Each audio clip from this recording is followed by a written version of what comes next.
Olá a todas as participantes de mais um curso Trilhas Feministas nas Políticas Públicas.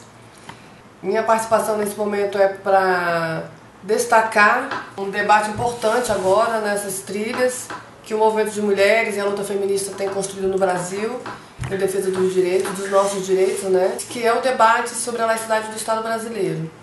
Nos últimos anos, nós temos vivido no Brasil um processo de tensionamento em relação ao princípio da laicidade, Desde 1890, desde a Constituição da República Brasileira, que o Estado brasileiro tornou-se laico, tornou-se um Estado leigo, ou seja, um Estado em que a religião não opera sobre as liberdades civis individuais dos seus cidadãos.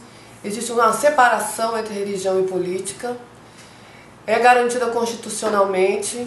Acho que é importante também entender que é um resguardo importante de determinados preceitos hegemônicos, totais de religião no Brasil. Não significa dizer que nós que defendemos o Estado laico não aceitamos que as pessoas professem religião. Pelo contrário, o Estado laico é para resguardar a liberdade de expressão e o direito de religião, de organização religiosa, de manifestação religiosa, de todas as religiões que existem no território brasileiro, e de todos os cidadãos, de todas as pessoas que decidam professar fé.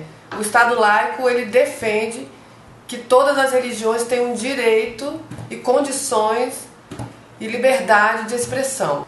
Quando eu falo do tensionamento, e é muito interessante pensar sobre que esse tensionamento, o campo dele, além da sociedade, das manifestações e na expressão cultural, ele se dá fortemente no campo da política pública. Uma forte pressão no executivo e uma forte pressão no legislativo. E no legislativo, na intenção de projetos de lei que fortaleçam determinados dogmas religiosos. Por exemplo, nós temos na área de direitos sexuais e direitos reprodutivos um forte tensionamento para que a concepção do direito à vida seja estabelecida constitucionalmente. E aí o direito à vida, por exemplo, desde a concepção, envolve um dogma religioso, que diz que a vida e a alma desde a concepção de um novo ser. Então isso é uma disputa bastante forte, que tem tensionado um conjunto de leis que regulamentam os direitos sexuais e direitos reprodutivos, o planejamento familiar. Recentemente também a educação brasileira tem sofrido tensionamentos em relação a isso, porque se coloca a ideia de que a cultura não pode prevalecer em relação à natureza. Então, aquilo que foi dado como, por exemplo, o papel, o sexo de homem e mulher, ele deve continuar assim, porque é da natureza. Essa ideia desse princípio de que as pessoas só podem ser ou homem ou mulheres está fortemente mediada por um princípio dogmático, religioso cristão, da Constituição de Adão e Eva.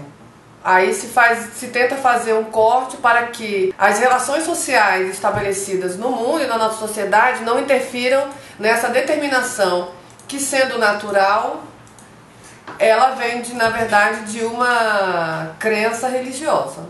Isso é um dos conflitos.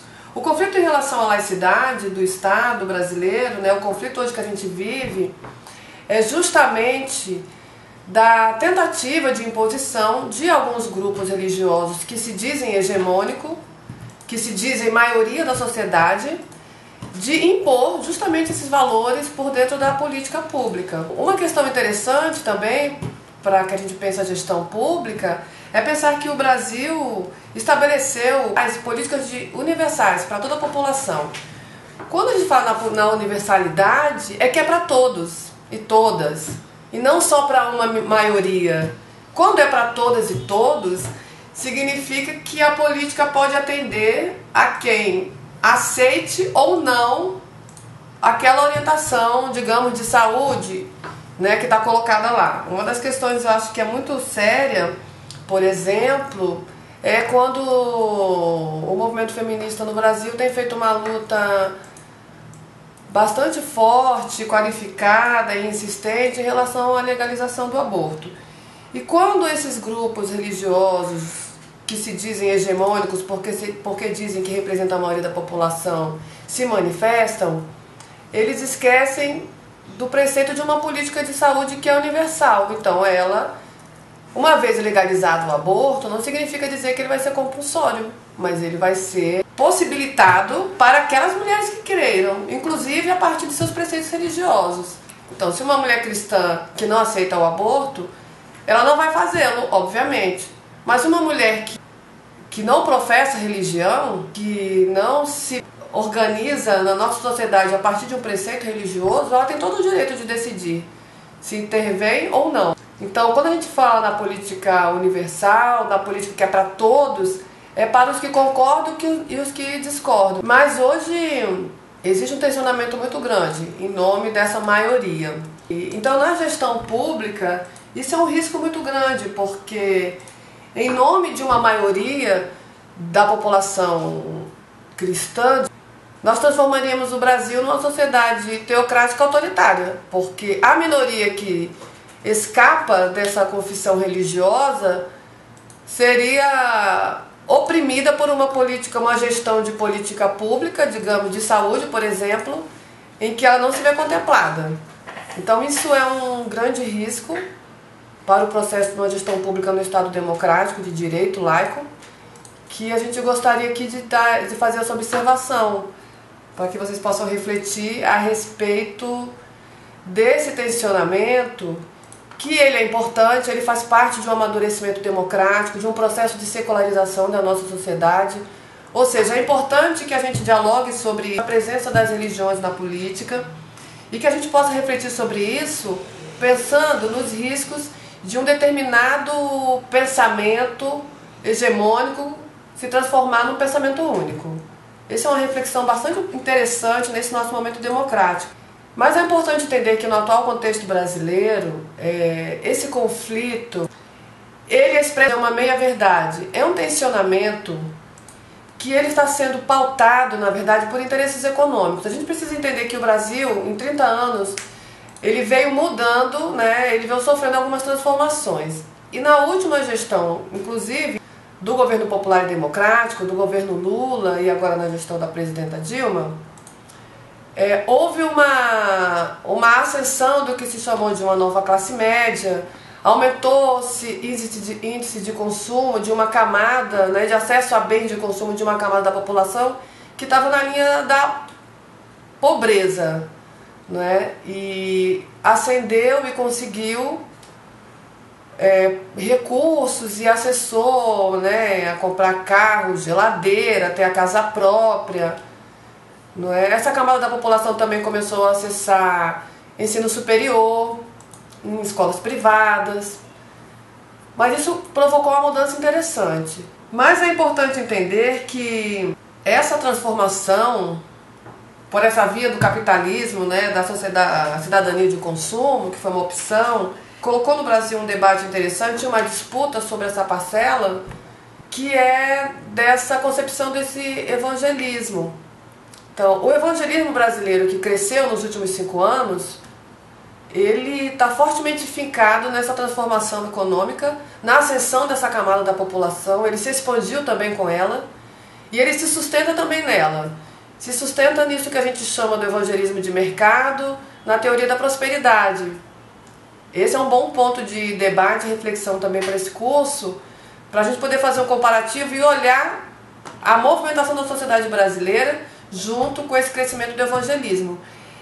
Eles tensionam a laicidade do Estado porque tem interesses econômicos, financeiros, de manutenção de poder, porque querem flexibilizar o princípio de laicidade para que as religiões possam ter mais legitimidade, segurança, né, jurídica para operar com os negócios que eles têm agora desenvolvido.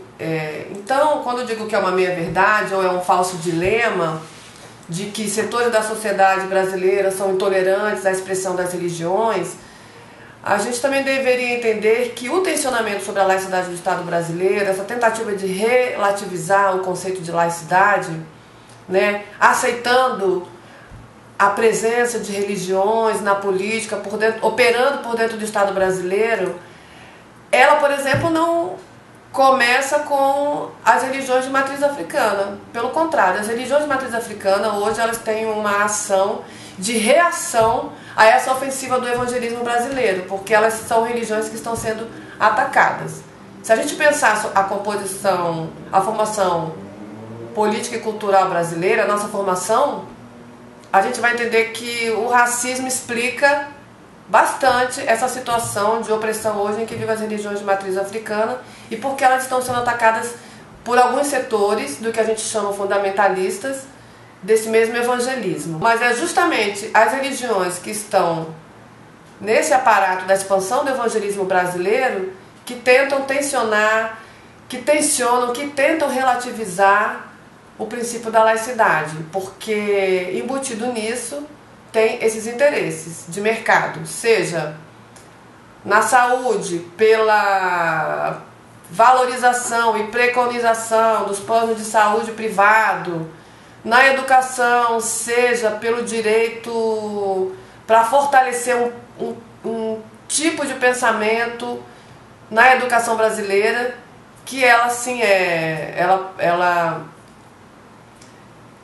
o ensino religioso está previsto na Constituição brasileira, mas ele tem que ser não confessional. E hoje também esse tensionamento ele é explícito, ele é forte. Ele foi alvo de uma audiência pública o ano passado no STF, em que o ministro Barroso ainda precisa decidir, porque a movimentação das escolas e das empresas de ensino privado tem sido de criar também uma possibilidade de que um determinado tipo de ensino religioso se realize no Brasil. E aí você tem uma série de faculdades, de especialistas e de escolas de ensino privado que já estão realizando isso, que é um princípio que foi violado, porque na verdade é um ensino religioso não confessional e ele é obrigatório. Ele tem uma carga horária, ele impõe faltas e reprovação aos alunos. Então esse foi o debate do STF. Então esses são dois exemplos, são dois grandes temas que têm tensionado a gestão das políticas públicas e têm colocado alguns desafios da nossa reflexão, de como devemos encarar esse fato, de como a gente deve resguardar a democracia e continuar fortalecendo-a no princípio do que a gente entende pelo Estado laico. Sei lá, tá